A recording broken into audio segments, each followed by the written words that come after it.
Friends, good morning. Welcome to Nihira Techiees.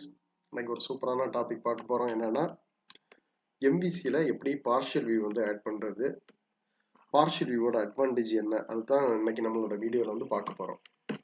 இப்போ பாத்தீங்கன்னா நீங்க ஒரு அப்ளிகேஷன் பாக்குறீங்க. இந்த அப்ளிகேஷன்ல வந்து பார்ஷியல் வியூ வந்து ஆட் பண்ணியிருக்காங்க. ஸோ பார்ஷியல் வியூனா என்ன அப்படிங்கிறத பார்ப்போம். ஸோ நார்மலா ஒரு அப்ளிகேஷன்ல பார்ஷியல் வியூ எங்க இருக்குன்னா இந்த மாதிரி ஒரு ஷேர்டுங்கிற ஃபோல்டர் இருக்குல்ல, இதுக்குள்ளாடி தான் இந்த பார்ஷியல் வியூ வந்து இருக்கும். ஸோ எதுக்காக இந்த பார்சல் வியூ வந்து கிரியேட் பண்ணுறாங்க அப்படிங்கிறத பார்ப்போம். இப்போ என்னன்னா நீங்கள் ஒரு அப்ளிகேஷன் கிரியேட் பண்ணிட்டீங்க, அந்த அப்ளிகேஷனில் நிறைய வியூ யூஸ் பண்ண போகிறீங்க. ஆனால் ஒரு குறிப்பிட்ட கண்டென்ட் பார்த்தீங்கன்னா ரீயூசபிள் பண்ணுவீங்க, சரிங்களா? அப்போ அந்த ரீயூசபிள் என்ன பண்ணுறீங்களோ அதை நம்ம ஒரு பார்ஷியல் வியூ கிரியேட் பண்ணி வச்சுட்டோம்னா எங்கெங்கெல்லாம் நமக்கு தேவைப்படுதோ அங்கெங்கெல்லாம் நம்ம கால் பண்ணிக்கலாம். ஒரு ரியல் டைம் எக்ஸாம்பிளுக்கு சொல்லணும்னா இப்போ ஒரு மெனு இருக்கும் உங்களுக்கு. ஒரு அப்ளிகேஷன் நீங்கள் லாகின் பண்ணோன்னா மெனுஸ் வரும். நீங்கள் லாகின் பண்ண அப்புறம் நீங்கள் எந்த மெனுக்கு போனாலுமே எல்லா மெனுவுமே எல்லா பேஜ்லையுமே காமிச்சிட்டு தான் இருக்கும், நீங்கள் ரீடைரக்ட் பண்ணுறதுக்கு. இந்த மாதிரி சினாரியெல்லாம் வரும்போது நீங்கள் ஒரு பார்ஷியல் வியூ ரெடி பண்ணிட்டீங்கன்னா ஓகே. இப்போ நீங்கள் சப்போஸ் நீங்கள் ASP.NETல வந்து ரொம்ப ஃபெமிலியராக இருப்பீங்க. ஸோ MVCக்கு இப்போ தான் புதுசாக உள்ள வரீங்கன்னா அங்கேயே பார்த்தீங்கன்னா யூசர் கண்ட்ரோல் அப்படின்னு சொல்லிட்டு ஒரு காம்பனன்ட் யூஸ் பண்ணுவாங்க. சேம் தாங்க நம்ம அப்படியே பார்ஷியல் வியூ அப்படின்ட்டு யூஸ் பண்ணுறோம், சரிங்களா? இப்போ என்னோட அப்ளிகேஷனில் சில பார்ஷியல் கிரியேட் பண்ணிருக்கேன் பாருங்க. பேஜ் டைட்டில் அப்படிங்கிற மாதிரி ஒரு பார்ஷியல் வந்து கிரியேட் பண்ணிருக்கேன். இது எதுக்குன்னு பார்த்தீங்கன்னா எனக்கு இந்த பேஜோட டாப் செக்ஷன் பார்த்தீங்கன்னா எனக்கு ஆல்மோஸ்ட் சேமாக தான் வரும். சேமாக தான் வரதுனால நான் இந்த மாதிரி ஒரு பார்ஷியல் கிரியேட் பண்ணுறேன். சிம்பிளாக சொல்லணும்னா ஒரு HTML கண்டென்ட் தான். ஸோ இந்த HTML கண்டென்ட்டுக்கு நீங்கள் வேல்யூ பாஸ் பண்ண முடியுமான்னு கேட்டாச்சுன்னா பாஸ் பண்ணலாம். இந்த என்னோட வியூக்கு நான் அந்த மாதிரி ஒரு மாடல் வந்து பாஸ் பண்ணுறேன். அதில் கிடைக்கக்கூடிய வேல்யூ எடுத்து நான் பைண்ட் பண்ணுற மாதிரி தான் என்னோட ஓன் லாஜிக் எழுதியிருக்கேன். ஸோ நீங்களும் உங்களோட லாஜிக் ஏற்றால நீங்கள் அதை சேஞ்ச் பண்ணிக்கலாம். இது எப்படி கிரியேட் பண்ணுறதுங்கிறத பார்க்கலாம். இந்த மாதிரி ரைட் கிளிக் பண்ணிட்டு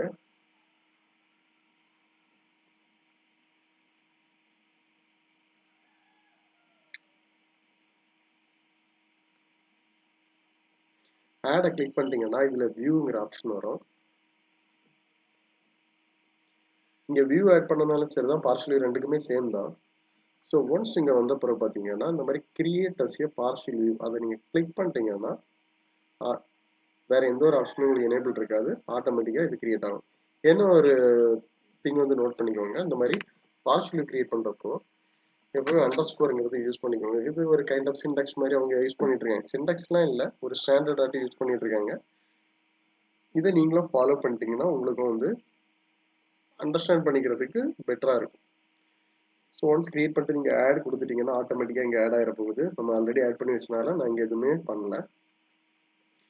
ஓகே, ஒன்ஸ் நான் என்னோட பார்ஷியல் வியூ வந்து ஆட் பண்ணிட்டேன், என்னோட பார்ஷியல் வியூ வந்து எப்படி அப்ளிகேஷனில் யூஸ் பண்ணுறது அப்படிங்கிறது தான் எல்லாரோட கொஸ்டினாக இருக்கும். ஸோ இங்கே வாங்க, நம்ம இன்னொரு பேஜஸ்க்கு போகலாம். இந்த மாதிரி எக்ஸ்பென்ஸுங்கிற ஒரு பேஜ் போகிறேன். இந்த பேஜில் பார்த்தீங்கன்னா என்னோட டிசைனில் எப்படி பண்ணியிருக்கேன்னு பாருங்கள். இனிஷியலாக ஒரு மாடல் இருக்குது, அப்புறம் என்னோட CSS JISலாம் போட்டுக்கிட்டேன். ஸ்டார்டிங்கில் எடுத்த உடனே என்னோட பார்ஷியல் வியூவை கால் பண்ணியிருக்கேன் பாருங்க. இந்த மாதிரி தான் HTML.partial அப்படின்னு போட்டு எந்த ஃபோல்டரில் எந்த பாத்தில் இருக்கோ அந்த பாத்தை நீங்கள் அப்படியே இதில் மென்ஷன் பண்ணி வேண்டியதான். சப்போஸ் உங்களோட பார்ஷியல் வியூக்கு நீங்கள் டேட்டா பாஸ் பண்ணணும் அப்படின்னா இந்த மாதிரி கமாண்ட் கொடுத்துட்டு அது என்ன மாடலோ அதை நீங்கள் பாஸ் பண்ணிக்கலாம். சப்போஸ் எனக்கு டேட்டா பாஸ் பண்ணாமலே நீங்கள் பண்ணியிருந்தீங்கன்னா கூட ஒன்றும் பரவாயில்ல. அந்த மாதிரி சினாரியோவுக்கு நீங்கள் எதுவுமே பாஸ் பண்ண வேண்டிய தேவை கிடையாது. இவ்வளவுதான். இந்த மாதிரி நீங்கள் பண்ணுறதுனால பார்த்தீங்கன்னா என்ன அட்வான்டேஜ்னா உங்களோட கோடோட சைஸ் வந்து ரெடியூஸ் ஆகுது. அதாவது இந்த பர்டிகுலர் கண்டென்ட் வந்து என்னோட அப்ளிகேஷன் 10-20 பேஜில் நான் வந்து கால் பண்ணுறேன். இப்போ பார்த்தீங்கன்னா இதோட வெயிட்டேஜ் பார்த்தீங்கன்னா அப்படியே இது கம்மியாயிரும். ஒரே ஒரு ஃபைல் தான் இருக்கும். ஆனால் அந்த ஒரு ஃபைலில் வந்து நான் எங்கெங்கெல்லாம் தேவை ரெஃபர் பண்ணியிருக்கேன். இன்னொன்று எனக்கு ஒரு சேஞ்சஸ் பண்ணணும்னா கூட எல்லா பேஜ்லையுமே நீ பண்ண வேண்டிய தேவையில்லை. இந்த ஒரு இடத்துல நான் பண்ணிட்டேன்னா எனக்கு மொத்த அப்ளிகேஷன்லையுமே இதாயிரும். ஸோ அதுக்கப்புறம் பார்த்தீங்கன்னா இது வந்து ரொம்ப ஒரு லைட் வெயிட் காம்பனண்ட்டு. ஸோ அதனால நம்ம இது யூஸ் பண்ணுறதுனால எந்த ஒரு லோடு இஷ்யூ இந்த மாதிரி எதுவுமே வராது. ஸோ முடிஞ்ச வரைக்கும் உங்களோட அப்ளிகேஷனை ரொம்ப கஸ்டமைஸ் பண்ணி யூஸ் பண்ணுறதுக்குனாலும் சரி தான், உங்களோட அப்ளிகேஷனில் நிறைய ரீயூசபிலிட்டி பண்ணனாலும் சரி தான், பார்ஷியல் வியூ வந்து கொஞ்சம் அதிகமாகவே யூஸ் பண்ணுங்க. இது வந்து நான் டைரெக்டாக இங்கே இந்த மாதிரி பண்ணியிருக்கேன். இது மட்டும் இல்லாமல் நீங்கள் இந்த மாதிரி வியூ இருக்குல்ல, இந்த கண்ட்ரோலரில் இருந்து கூட நீங்கள் டைரெக்டாட்டு ஒரு பார்ஷியல் வியூவை ரிட்டர்ன் பண்ணலாம். என்ன பார்ஷியல் ரிட்டர்ன் பண்ணிட்டு அதை வந்து உங்களோட இண்டெக்ஸ் பேஜில் கூட பைண்ட் பண்ணலாம். இது எல்லாத்தையுமே நம்மளோட அடுத்த வீடியோவில் பார்க்குறேன். இதில் ஏதாவது டவுட்ஸ் இல்லை கிளாரிஃபிகேஷன் எதாவது இருந்துச்சுன்னா எனக்கு கமெண்ட் பாக்ஸில் போஸ்ட் பண்ணுங்கள். ஸோ என்னோட அடுத்த வீடியோவில் உங்களுக்கு ரொம்ப கிளியராகவே எக்ஸ்பிளைன் பண்ணுறேன். Thanks friends.